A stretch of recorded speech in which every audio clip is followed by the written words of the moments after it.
Good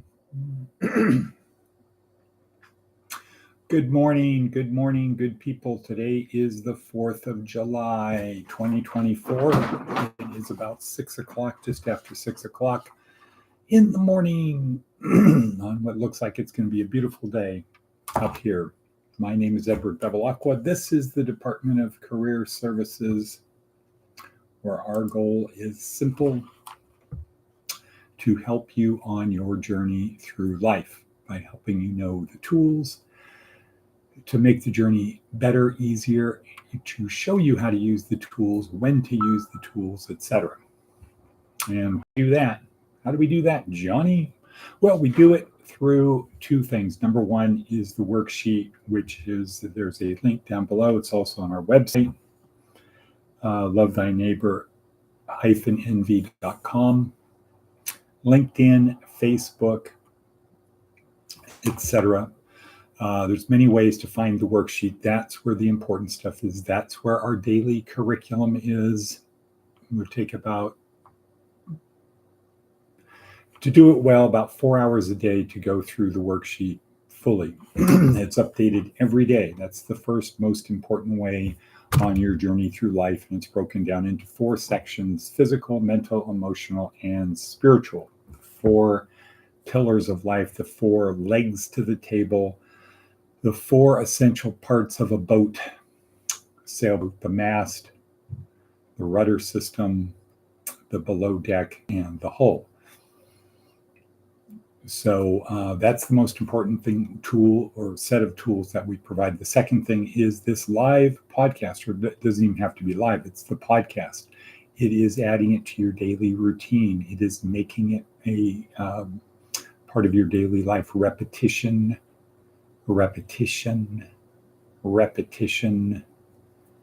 etc. Create a habit, and then you create better habits. So you start with a habit and you just improve it. Every day you improve on your habits. You learn to tie your shoes well, then you work on tying your shoes better. You work on tying your shoes faster. You work on tying your shoes where you can be thinking about something else as you're tying your shoe, just like people learn to play the piano, right?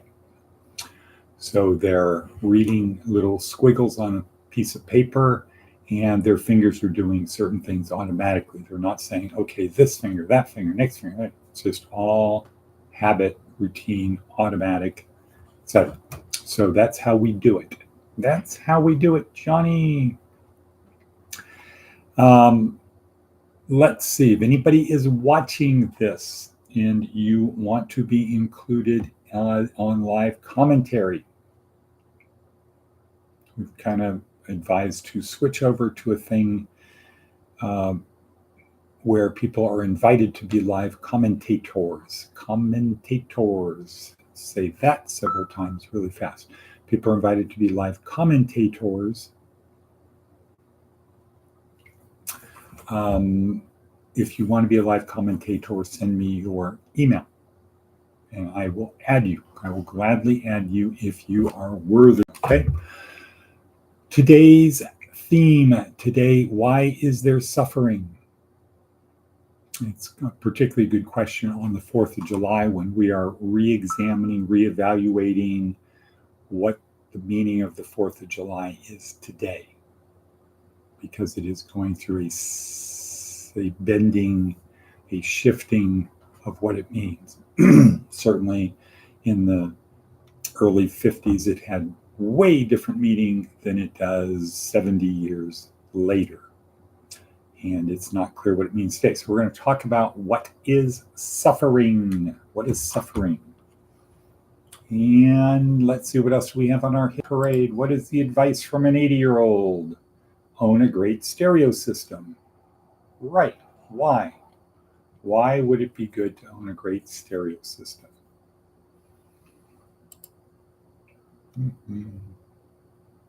Why would it be great to own a great stereo system? Well, because you'll play music, right? Great stereo system means you'll play music. What happens when you play music? More appreciation for life, right? More appreciation.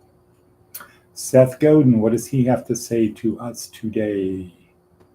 Seth Godin, where are you at? Oh, there he is. Cat and mouse games, kind of long. Hope that most of us would agree that driving 50 miles an hour in a school zone where little kids cross the street is a significant safety problem. The speed limit is there for good reason, and if you selfishly and recklessly blow through the crosswalk, you ought to get a summons. Okay, so we're not going to read that, but it's worth contemplating. Inc. magazine, how 3 Asian American women conquered the C-suite at Open Table. Asian American women rarely make it to the top of corporate America. Here's how 3 did it at the same company. Susan Lee, Debbie Sue, Amy White. Open Table. Cool. Great. Good on you, mate. What else have we got? Anything else of note? Darren Hardy, master the art of motivating anyone. Yes. What does he say? Well, you got to watch it for yourself. No. What he says is people need a vision. They need to be able to see it. It's not an intellectual exercise. It's something that they must see. So he gives some examples of that. Vision, though, if people don't have a vision, if they don't have a vision of where they're going, then, you could say any path will take them there, which means nowhere. Okay, why is there suffering in the world? Is that an important question? Well, it's an important question if you're an atheist. As to why you're an atheist, well, because you Christians, you religious people can't answer the question, why is there suffering in the world? And if you can't answer the question, why is there suffering in the world to my satisfaction, then that means that there is no God. If you can't answer the question, to my satisfaction, why is there suffering in the world, that is evidence that there is no God. That proves to me there is no God. Now, so there's a lot of problems with that question. So, God exists because you understand why he exists. Any question you have must be answered. In other words, it can't be, I don't know why suffering exists, but that doesn't mean because suffering exists, there is no God. That's kind of how it ends up for atheists. The proof that there's no God is there's suffering in the world. Why would a just God allow suffering, right? Why would a just God allow suffering? He wouldn't. Therefore, there is no God. Okay, well, I say perhaps it's the wrong question. It's the wrong question. The question isn't why is there suffering? The question is, what are you going to do about it? What are you going to do about the suffering? Or how do you respond to the suffering in the world, especially your suffering and the suffering of people you know, and then the suffering of people you don't know? Maybe the real question is, what are you going to do about the suffering? Okay, so let's break that down. Let's imagine this. Let's imagine this concept of why is there suffering would be, let's say it's a game of poker. We're all playing poker. And to me, why is there suffering in the world is akin to saying, well, why would God give anybody a non-winning hand? What kind of we want to win the game of poker. Why wouldn't God just give everybody a winning hand? And the obvious first answer is, well, everybody can't win. Right? We're just talking about poker. Everybody can't win. You can't have everybody win. Now, let's say everybody did win. How long would it be fun? Well, it doesn't matter what I do. I'm going to win anyway. That doesn't make much sense, right?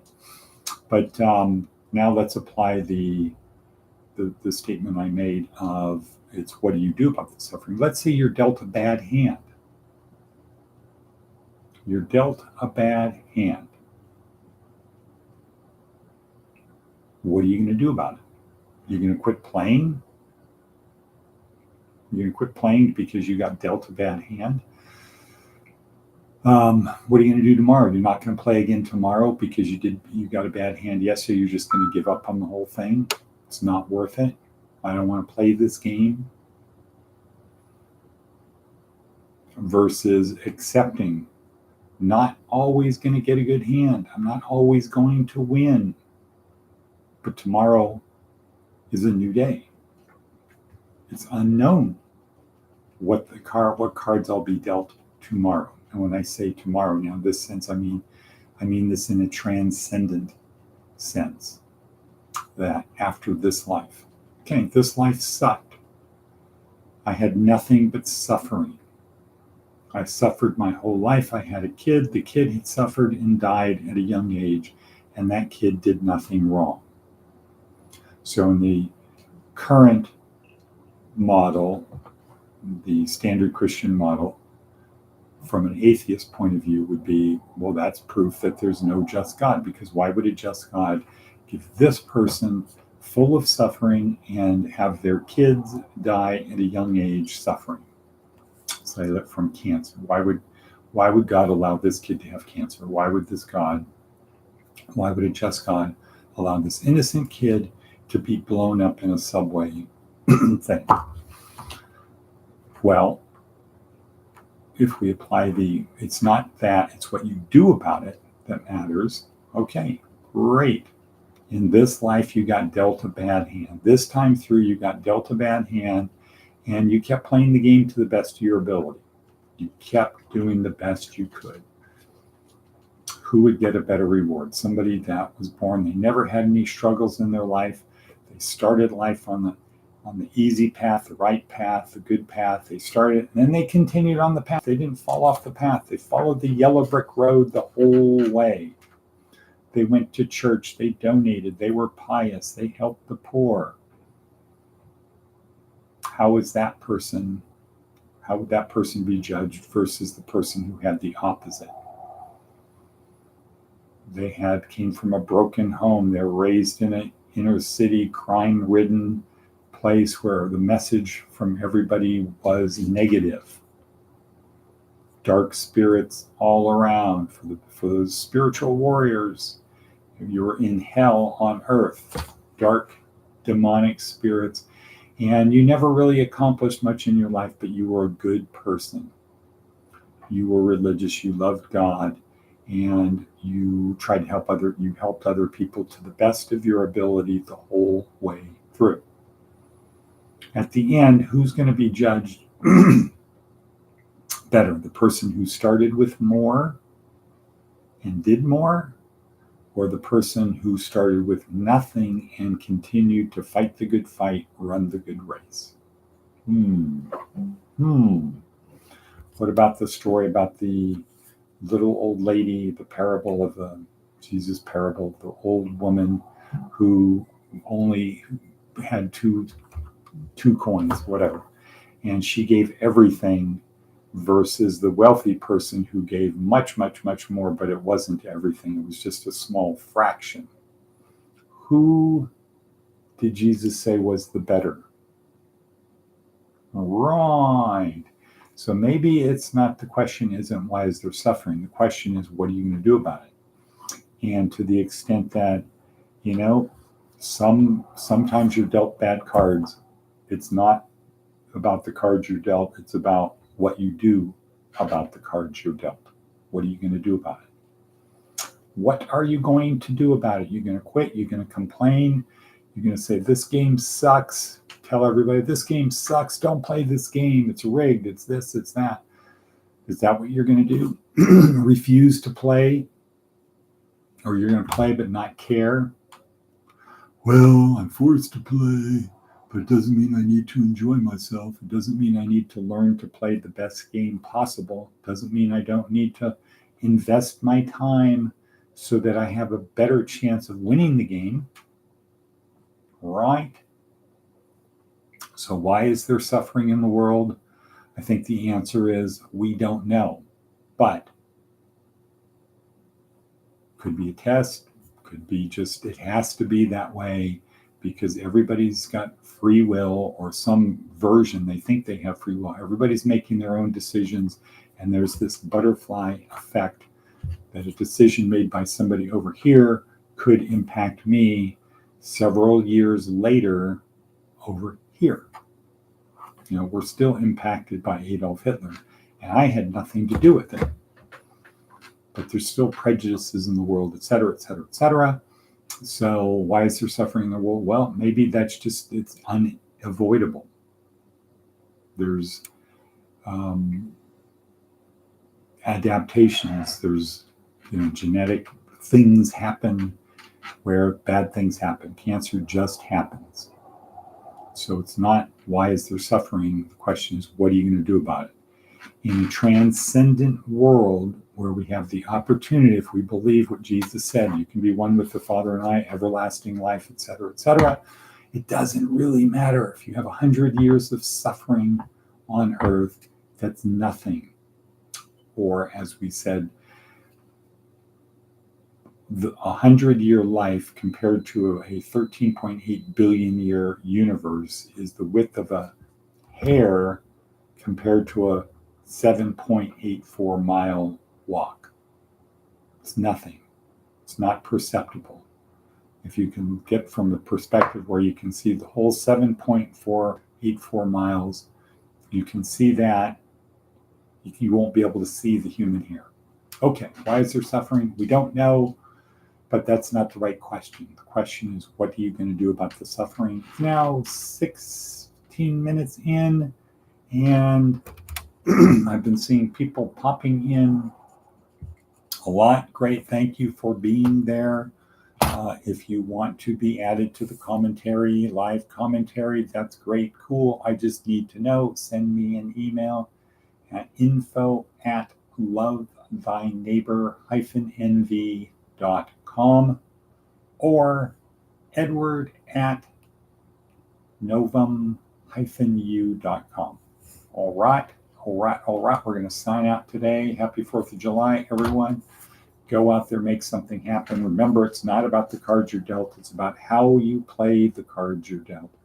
What are you going to do next? That's the question. With that, I'm going to say, hoo-yah, people, hoo-yah.